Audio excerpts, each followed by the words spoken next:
এই ভিডিওতে সেই সকল ব্যক্তিদের জন্য যারা ইউটিউব চ্যানেলটি শুরু করেছেন অথবা শুরু করার পরে আপনি সাকসেস পাচ্ছেন না। আমি কয়েকটি নিয়ম আপনাকে বলে দিব, যদি আপনি ফলো করেন তাহলে আপনি নিজেই বুঝতে পারবেন যে এই ভুলগুলো আপনি না করলে আপনার চ্যানেলটি এতদিন হয়তো গ্রো করে যেত, অথবা আপনি এই ভুলগুলো যদি এখন থেকে বাদ দিতে পারেন ভবিষ্যতে আপনার চ্যানেলটি কিন্তু অনেকটি র্যাঙ্কে চলে আসবে। কথাগুলো বোঝার চেষ্টা করবেন, আপনার চ্যানেলে অ্যাপ্লাই করার চেষ্টা করবেন। চ্যানেলে যদি নতুন অতিথি হয়ে থাকেন please hit the subscribe button, আর সাবস্ক্রাইব করে থাকলে অসংখ্য ধন্যবাদ। ভিডিওটি করার উদ্দেশ্য হলো যে আপনার চ্যানেলটি যাতে গ্রো করতে পারেন, তাই অবশ্যই একটি লাইক, একটি কমেন্ট এবং একটি শেয়ার করে দিবেন।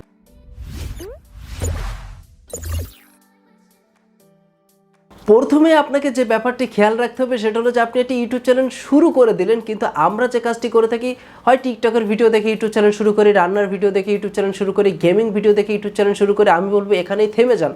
আপনার ইউটিউব চ্যানেলটা আপনি কী বিষয়ের উপরে তৈরি করবেন সেটা আপনাকে আগে প্রশ্ন করেন। কারণটি হলো যে আপনি আমার চ্যানেলটি ফলো করে দেখতে পারেন যে আমি যতগুলো ভিডিও তৈরি করি সবই ইউটিউব রিলেটেড, সবই টেক রিলেটেড। অর্থাৎ হলো আমি এই বিষয়ের উপরে ভালো ভিডিও তৈরি করতে পারি বলে আমার মনে হয়, তাই আপনাদের জন্য এই ভিডিওগুলো তৈরি করি। তো আপনি যখন ইউটিউব চ্যানেল শুরু করেছেন আপনি হয়তো মনে করলেন যে আজকে একটি টেক ভিডিও তৈরি করব, কালকে আপনার চ্যানেলে রান্নার ভিডিও তৈরি করব, তাহলে আপনার চ্যানেলটি ডাউন হয়ে যাবে। তা আপনাকে অবশ্যই এটা আগে ফাইন্ড আউট করতে হবে যে আপনি কোন বিষয়ের উপরে কমপক্ষে 50টা ভিডিও তৈরি করতে পারেন। তাহলে আপনি আর্ট যদি ভালো পারেন তাহলে ওই একটা বিষয়ের উপরে ফোকাস করে আপনি ভিডিও তৈরি করেন। কারণটি হলো যখন আপনি 2 থেকে 3টা ভিডিও তৈরি করবেন, আপনার ইউটিউব চ্যানেলে সর্বোচ্চ 5টা ভিডিও তৈরি করবেন, তারপরে যে দেখবেন যে আপনি টপিক খুঁজে পাচ্ছেন না যে কোন বিষয়ের উপরে আপনি এখন ভিডিও তৈরি করবেন, তা আপনার ওই বিষয়টি আগে ফলো করতে হবে। যে বিষয়টি আপনি পারেন সেই বিষয়টি নিয়ে আপনি ইউটিউবে শুরু করেন। তারপরে যে বিষয়টা আপনাকে ফলো রাখতে হবে সেটা হলো একটি কমিউনিটি আপনাকে তৈরি করতে হবে, যে আপনি আমার ভিডিওটি কেন দেখতেছেন তার কারণটা হলো আপনি এখান থেকে কিছু শিখতে পারেন এবং আপনি আমাকে মনে রেখেছেন, তাই পরবর্তীতে আপনি আমার চ্যানেলটি ভিজিট করেন। আপনারা যে ভুলটি করে থাকেন বিভিন্ন রকম ভিডিও দেওয়ার ফলে, বা আপনি এমন কোনো ইনফরমেশন দেন না যেটার ফলে আপনার চ্যানেলটিকে মনে রাখবে। তো আপনাকে এই বিষয়টা অবশ্যই এখন থেকে ফলো করতে হবে যে আপনি যে ভিডিওটা দিচ্ছেন ওই ভিডিওটা মানুষের হেল্প হচ্ছে কিনা, বা পরবর্তীতে আপনারা ভিডিও দেখার জন্য কেউ আপনার চ্যানেলটি আবার আসবে কিনা। খুবই ইম্পর্টেন্ট একটি ব্যাপার। কারণটি হলো যে আপনি খেয়াল করবেন যখন আপনার একটি ভিডিও ভাইরাল হয়ে যায় সেখান থেকে হিউজ পরিমাণ সাবস্ক্রাইবার আপনি গেইন করেছেন, কিন্তু ওই রিলেটেড যদি আপনি ভিডিও না দিতে পারেন বা আপনাকে যদি কেউ মনে না রাখে, পরবর্তীতে আপনার চ্যানেলে কেউ ব্যাক করবে না। তাই একটা লেন্থে আপনি ভিডিও আপলোড করতে থাকবেন, সবসময় চেষ্টা করবেন যে হেল্পফুল ভিডিও তৈরি করার জন্য, তাহলে পরবর্তীতে আপনার চ্যানেলটি সবাই মনে রেখে আবার পুনরায় আপনার চ্যানেলে ব্যাক করবে। তারপর আপনি যে কাজটি করতে পারেন, আপনার ভিডিও ম্যানেজারে চলে আসবেন। ভিডিও ম্যানেজারে আসার পরে আপনি অ্যাজ এ ভিজিটর হিসেবে আপনার ভিডিওটি প্লে করবেন, কখনো ক্রিয়েটার হিসেবে প্লে করবেন অ্যাজ এ ভিজিটর হিসেবে। অর্থাৎ হলো যে আমি আমার নিজের ভিডিও কখনো কখনো প্লে করি, কখনো কখনো প্লে করে আমার ভিডিও আমি দেখি একদম সাধারণ একটা ব্যক্তি হয়ে, এবং দেখে আমার নিজের ভিডিওতে আমি ভুল ধরার চেষ্টা করি।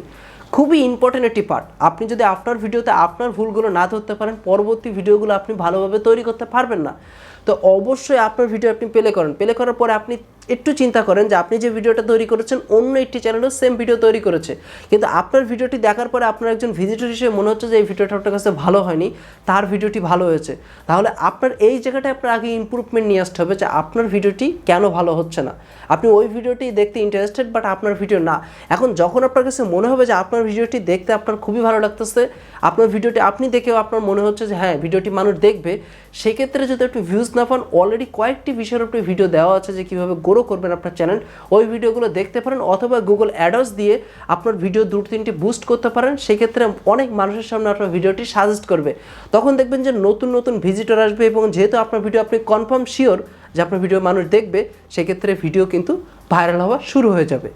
তারপর ছোট্ট একটি কথা বলতে চাই, সেটা হলো যে আপনার চ্যানেলে প্রতিনিয়তই ভিডিও আপলোড করবেন। সবসময় চেষ্টা করবেন যেন 48 ঘন্টা পার না হয়ে যায়। আমার চ্যানেলটি কিন্তু একটা সময় ডাউন হয়ে যায়, কারণ আমি 7 দিন, 8 দিন, 15 দিনের ভেতরেও কিন্তু একটা সময় ভিডিও দেইনি। তারপরে চ্যানেলটি কিন্তু আস্তে আস্তে ডাউন হয়ে যায়। এখন আলহামদুলিল্লাহ আস্তে আস্তে চ্যানেলটি কিন্তু আবার র্যাঙ্কে আসতেছে। কারণটি হলো যে আমি রেগুলারিটি মেনটেন করতেছি। তো আপনার চ্যানেলটাও সেম প্রসেস ফলো করতে হবে। যখন আপনি 80 ভিডিও দিবেন, 80 ভিডিও দেওয়ার পরে যদি আপনি 1 সপ্তাহ আপনার চ্যানেলে ভিডিও না দেন, 2-3 দিন ভিডিও না দেন, তাহলে আপনার ওই ভিজিটরগুলো আপনার চ্যানেলটা ভুলে যাবে, তাদের কাছে নোটিফিকেশনগুলো তারা কিন্তু মনে রাখবে না। তো অবশ্যই খেয়াল করবেন যে সর্বোচ্চ 48-72 এর ভেতরে যেন না হয়। চেষ্টা করবেন যে একদিন পর পর একটি করে ভিডিও দেওয়ার জন্য, নির্দিষ্ট টাইম ফলো করে ভিডিও দেওয়ার জন্য। আপনি যদি নতুন হয়ে থাকেন ইউটিউবে, এই নিয়মগুলো যদি এখন থেকে চেঞ্জ করতে পারেন, অথবা যদি এই ভুলগুলো করে এসেছেন এখন থেকে পরিবর্তন করতে পারেন, বিলিভ মি আপনার চ্যানেলটি গ্রো হতে বাধ্য। আশা করবো এই বিষয়গুলো ফলো করার পরে আপনার চ্যানেলটা আপনি র্যাঙ্কে নিয়ে আসতে পারবেন এবং আপনি এখান থেকে উপকৃত হবেন। তো অবশ্যই একটি লাইক দিবেন, শেয়ার করবেন, আপনাদের বন্ধুদের কাছে জানিয়ে দিবেন, কমেন্ট বক্সে কিন্তু কমেন্ট করতে ভুলবেন না। তো আমি যাদের সাথে আজকে মতো আপনাদের সামনে থেকে বিদায় দিচ্ছি। দেখা হচ্ছে পরবর্তী কোনো নতুন অ্যামেজিং ভিডিওতে। সেই পর্যন্ত ভালো থাকবেন, সুস্থ থাকবেন। আল্লাহ হাফেজ।